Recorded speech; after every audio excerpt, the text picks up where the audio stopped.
Megan just knows what a hot girl is, what it should look like, what it should feel like. I'm beginning to wonder, does she know what it should sound like? Or more specifically, how that sound should evolve, how it should expand. Because the brand of Megan Thee Stallion is incredibly expansive, almost more expansive than the music itself. So I'm gonna be honest with you, 2024 seems like it's the year of Megan Thee Stallion. She headlined her own arena tour, won multiple prestigious awards, was a part of one of the biggest rap beats of the year, which resulted in a #1 single, and of course, she released her self-titled album, Megan. Highly anticipated, might I add. But yet here we are, 3.5 months later, celebrating her second album of the year, Megan Act 2. 13 brand new tracks that, if you let the internet tell it, sound exactly like Megan Act 1. Now, I have a million thoughts, I'm gonna be honest with you, nuanced and complex, around this running common critique that Megan has the same flow, the same approach, and that all of her songs sound the same. But first, I have to ask you at the very top of this video, is Megan Thee Stallion really just Megan the One-Trick Pony? Let's talk about it. Hey ho world, homeboy and homies, welcome or welcome back to my corner of the internet, a corner where pop culture meets critical thought and medium ghetto antics. If this is your first time ever seeing my face, my name is Herbie Rivales. I am a journalist and your host of today's segment, Herbie's Hot Takes. Herbie's Hot Takes is a segment on my channel where we attempt to get into the pop cultural mess in 15 minutes or less. Now listen, I don't think we're going to be able to do that today. You'll probably click this video already knowing we weren't going to be able to do that because, well, it's already edited and submitted for you. But as I said at the top of this video, it seems that 2024 is the year that Megan is keeping her foot on our neck and letting us know that this is her year. I mean, she said it herself. You just came out with new music. Why adding more new music? You have to understand that this is the year of Megan Thee Stallion. And honestly, I think she's doing an incredible job remaining relevant in a really complex time in music history where music consumption is on the up and up, but the attention span of music listeners is on the decline. I say that to say that I feel like I understand how one would think that the recipe for success is more music so that you can have more listeners. And I'll say this, in today's musical climate, if you're able to release a hit song in January and be able to remain in conversation all the way down to the bottom of the year, from albums, music videos, winning, like I said, prestigious awards at the top of video. I'm talking VMAs, Moonman's, Billboard's Hip Hop Artist of the Year. You are working hard, sister. And there's one thing you can never take away from Megan Thee Stallion, and that is that she is a worker bee. Period. Do they know? And honestly, that is the vantage point from which I want to approach my analysis of Megan's run. Why is Megan working so hard? I have thoughts. And then obviously we can synthesize these two projects and address the looming critique that Megan needs to evolve her sound and that all of her music sounds the same. Fair?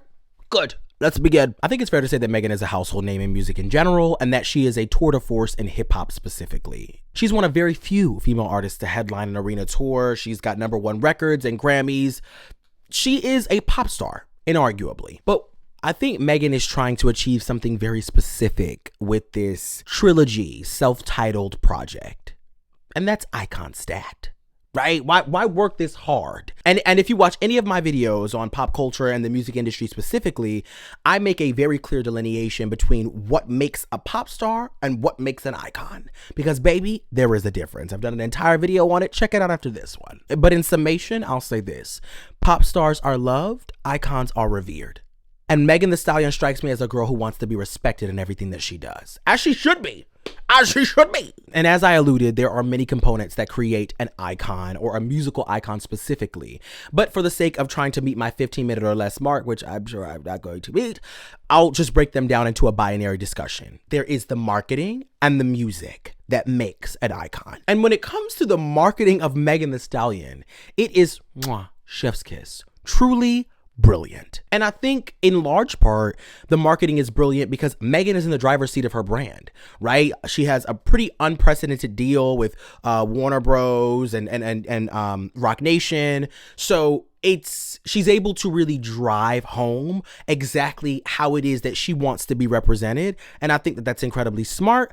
because she knows her brand best, right? Shout out to Rock Nation for funding all of her endeavors and building her brand. But again, at the end of the day, when Megan is doing anime-inspired music videos and making anime-inspired songs and actually presenting awards at Anime's Biggest Night, it makes sense because we know that she's a weeb. It aligns with who she is as a person and with her plans to become a global superstar. When I'm looking at her documentary, I think that's incredibly important for her brand, and it makes sense because she was not only a part of one of the biggest scandals in Black culture since OJ, but also she was a woman who was robbed of her voice by the public because of misogynoir. And so for her to be able to take back her voice as a powerful woman who has music that represents, women taking control of themselves and their lives, to be able to tell her story, quote, in her words, brilliant.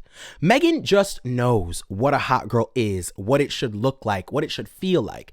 I'm beginning to wonder, does she know what it should sound like? Or more specifically, how that sound should evolve, how it should expand. Because again, I think the brand of Megan Thee Stallion is incredibly expansive, almost more expansive than the music itself. Well. Next question.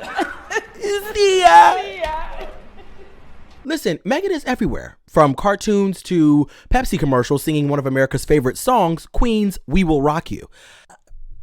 What did I think about it? What did I think about Megan's rendition of We Will Rock You? Again, next question. Next question, Tamika. Next question. Tamika. Listen, I do want to be clear. I love this project. And Megan, right? Megan the persona.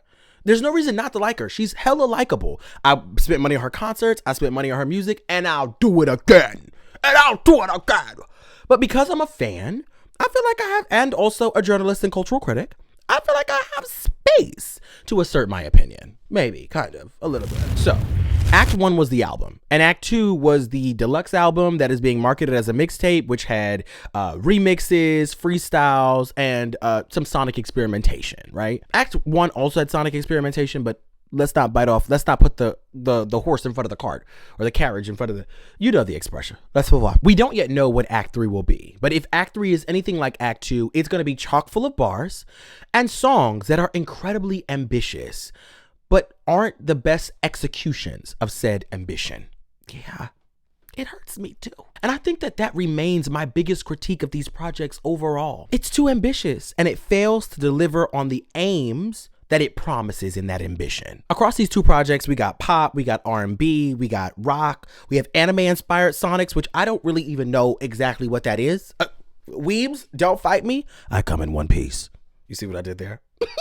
The girls that get it. And of course, we've got hip hop, but the hip hop is done in a way where we are able to experience the variance of the hip hop sound, the nuance of it, right? We get melodic rap with songs like Best Friend. We get boom bap-ish rap with the storytelling on Fell in Love. And of course, we hear so much homage to Southern rap and Texas rap culture with songs like Bigger in Texas, Bourbon, Bourbon might be the hardest lyrical song on this new project. I said, now, wait a minute. You said, why? The wordplay is ridiculous. But yes, Bigger in Texas, Bourbon, and obviously Paper Together featuring UGK. But even though I love all the songs that I just mentioned, there seems to be far too many ideas in the pot across these two projects and not enough cohesion between them. Starting with the title. Self-titled albums are important to me. They are an opportunity for you to introduce or to reintroduce yourself to the public. This is who I am now. Understand me in this way. Receive me in this way. This project is me. That's why it's named after me. It's almost like an autobiography, but make it music. And even with the initial imagery of Snakes, where there was this idea that she was shedding her old skin and her old self to become a new self, which we saw as evidenced by her first single, Cobra, I thought that was perfect.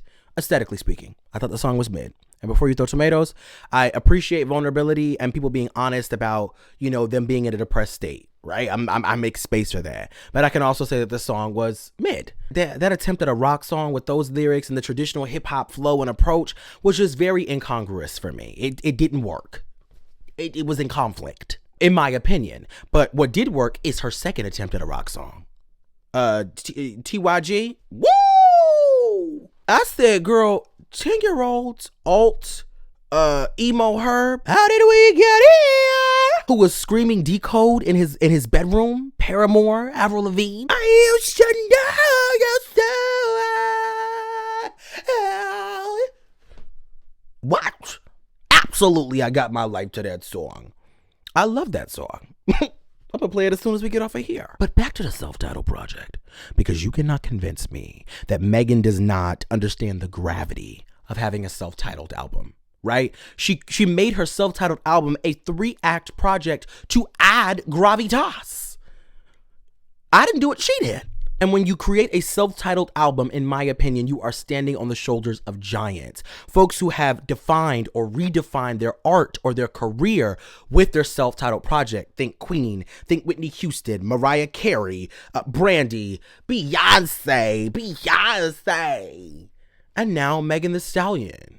I think she understands that. When I'm listening to this, I see the attempts at diversity in sonics. Like I said, we got pop records, R&B records, rock records. I've never heard Megan on a rock song. It's been so fun experimenting with this.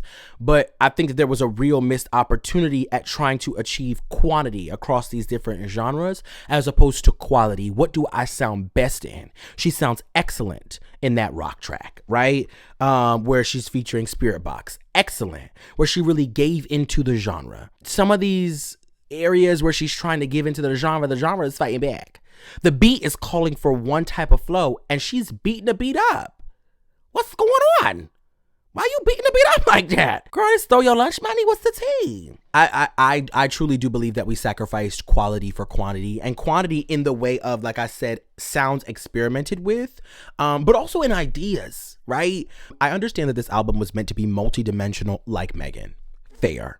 Actually, I live for that. But it sometimes felt like between the anime references, the snake and butterfly visuals or symbolism, the sonic experimentation, the Texas Trill, Bum B, UGK, Southern inspired hip hop sounds, these were competing ideas and not complementary ones. They're pussy battling.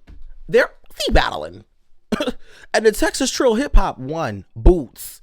Anything that sounds real Texas, real down south, real hip hop, she's eating, devouring, consuming. Ooh, that was on camera. Wait a minute, hold on. And with the whole Texas Trill aesthetic, I really appreciated the Act 2 artwork. It felt very reminiscent of early 2000s mixtapes looks, right? And I thought that was so cool. But between you and me, I'm still confused how the snakes and the butterflies are connected. We just gonna forget about that? I initially had this idea that the snakes and the butterflies were both about transformation, that it was about shedding your old self and becoming a new person. We know that butterflies represent that, right? From caterpillar to butterfly, right? From this ugly thing to a beautiful thing. And snakes also shed their skin to grow and become more dangerous, more, they just grow to become a new version of themselves. We know this, right? And honestly, I also got that idea from Megan herself. Just as a snake sheds its skin, we must shed our past over and over again. And see, this is what I loved about Cobra. Again, didn't love the song. Don't hate it now, actually. If it comes on, I will be singing Display Depressed. I'm about to scratch them. And that's just because I just like the way Megan talks. I like the way Megan raps. I'm present. And I honestly may even get to a place, I'm working to get to a place where I'm like, this is what Megan does. She has this pocket. This is where she sits. This is where she's seated. And it works. For instance, I love Kendrick Lamar or J. Cole. Kendrick Lamar has experimented, in my opinion, more than J. Cole sonically. Ooh. Well, that's my opinion. And actually, I've got the music to prove it. But J. Cole does a very specific thing for me.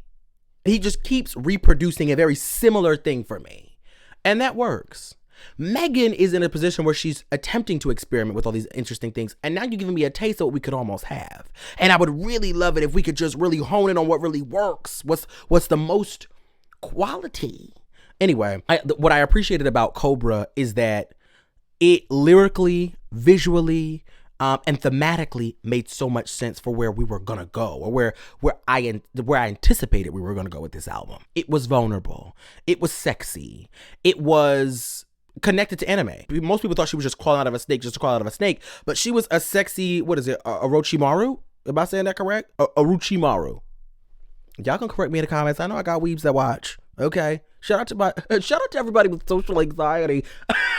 And shout out to the weebs with social anxiety. Also with Boa, right? Visually, she connected the song Boa with Boa Hancock, another anime character. So there's this consistent interconnectedness.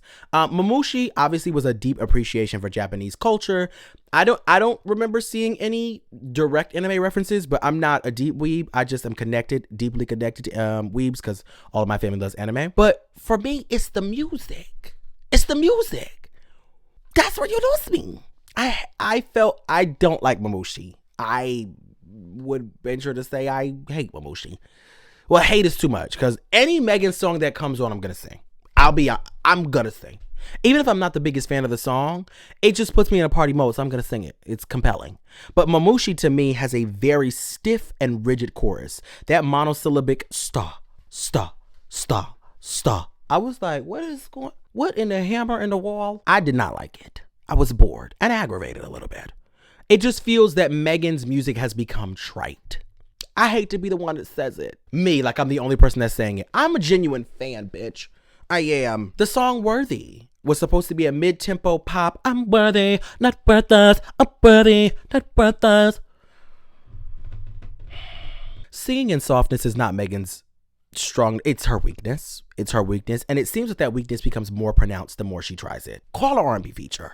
And it's crazy because I like Cognac Queen. And that's a little bit more of a melodic song. But when she goes into that, she makes her voice a little bit raspy so that she can sing in a softer way. It doesn't really work for her. Same thing with Cardi B. When Cardi B tries to sing, it doesn't really work for her. There's some girls who can't, like Nicki Minaj cannot sing. I don't like her singing voice. But that's a lie. I like her singing voice, but I know she can't sing. Right? Those two things can work. Doja, excellent singer.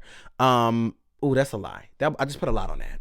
Really good girl. She is not an excellent singer, but she's good for a melodic hook. I like her when she does a melodic hook. Doechii does an excellent. Now that is an excellent singer, particularly for this R&B or hip hop soul lane. I love Doechii. Doechii can do no wrong in my eyes. Honestly, I have no notes. No notes. Best female rap album of the year is Alligator Bites Never Heal, even though it's a mixtape. Oh, let's talk about Spin. Spin and Best Friend for me were one of my biggest disappointments. Yes. You mean to tell me you had a song in your arsenal that was about two bad bitches who look like twins who be fucking, and you put Victoria Monet, a bad bitch who looks like your twin, on Spin? Well, that should just be illegal. That should just be illegal in 49 states. We gonna leave out Texas because that's your homeland. But that's criminal. That's criminal. A felony offense. Yes, a felony. Yes, felony. Because even on Spin, right, we know that softness is Victoria Monet's strength, and that kind of hard, assertive, acerbic ness is Megan's strength, right? Dominatrix down. I would have loved to have seen a marriage of those two diverse sounds come together with those two beautiful bitches who look like twins, right? But Spin felt like Victoria Monet coming slightly out of her pocket and Megan staying right there, right? Victoria is singing to gypsies and fairies in the rainforest, And Megan is, I'm killing all y'all bitches easily.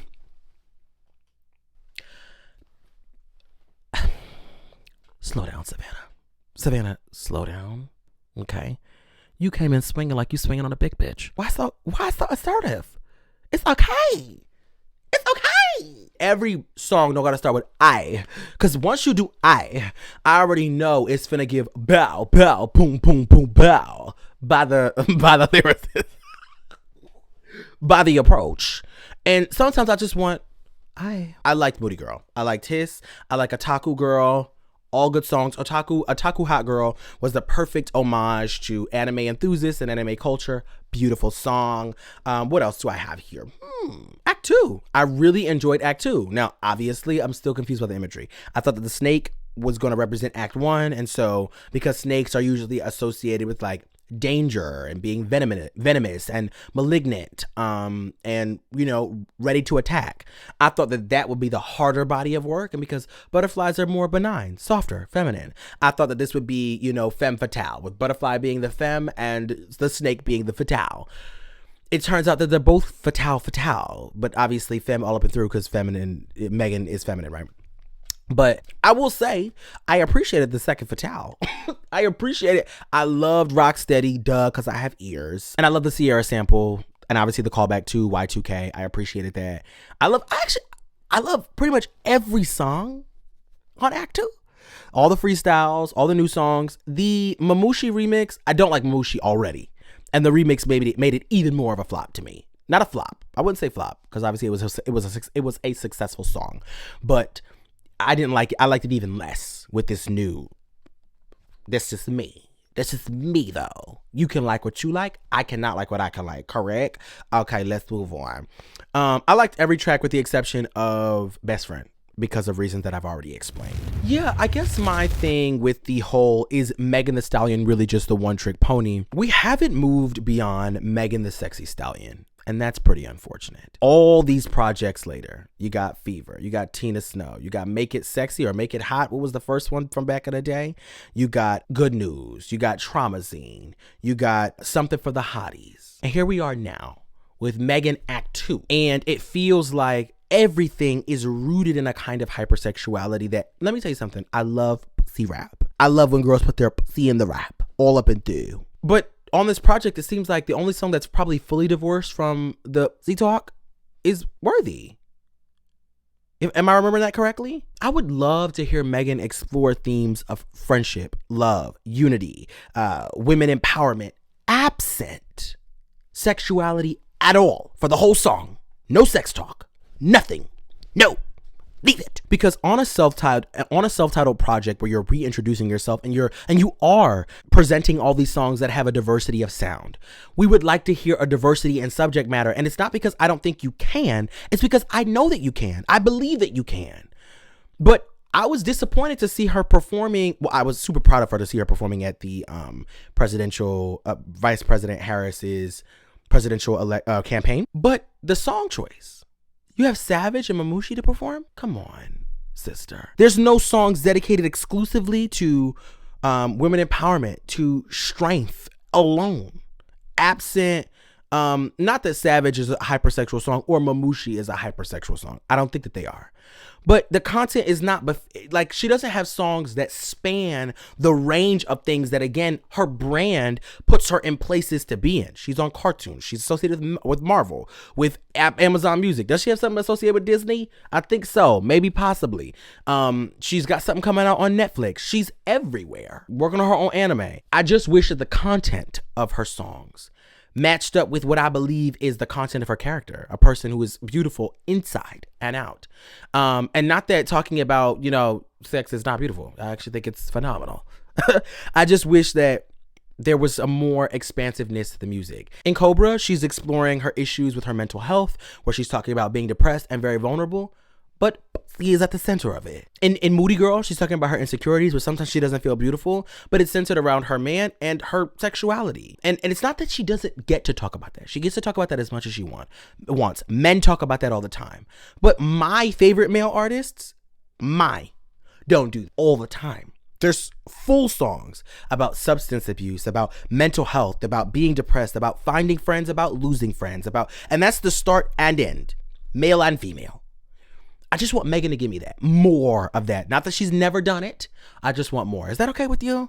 I'm trying to throw my hands up because I don't want people to be fighting me because I'm critical. In short, I don't believe that Megan is a one-trick pony. But if Megan has ambitions of evolving and having the music meet the brand forever, because the music is what truly lives on. I think Megan is a girl you want to sit with, you want to key with. But when you go, when we all perish, because we all must, it's the one thing that's promised, and taxes, the music is what lives on beyond you. And I think that Megan has a lot of work to do before she's the most versatile stallion in the stable. Okay, I'm going to let you go. That's the end of my thoughts. I know we didn't do this in 15 minutes or less. It's fine, though, because I missed you. I've been missing for a while. So there'll be more videos coming. A lot. I missed you. Did you miss me? Oh, my God. Comment down below if you missed me and you made it to the end of the video. Comment, I missed you, too, so that I know you made it to the end, because I did miss you. I'm honest. I love you, too bad. But before I let you go, I will never leave you without saying this. I am in a constant state of practice, and so are you. You can never fail when you're in a constant state of practice. I love you. Bye, homegirl. Oh, and the revolution is coming. Bye.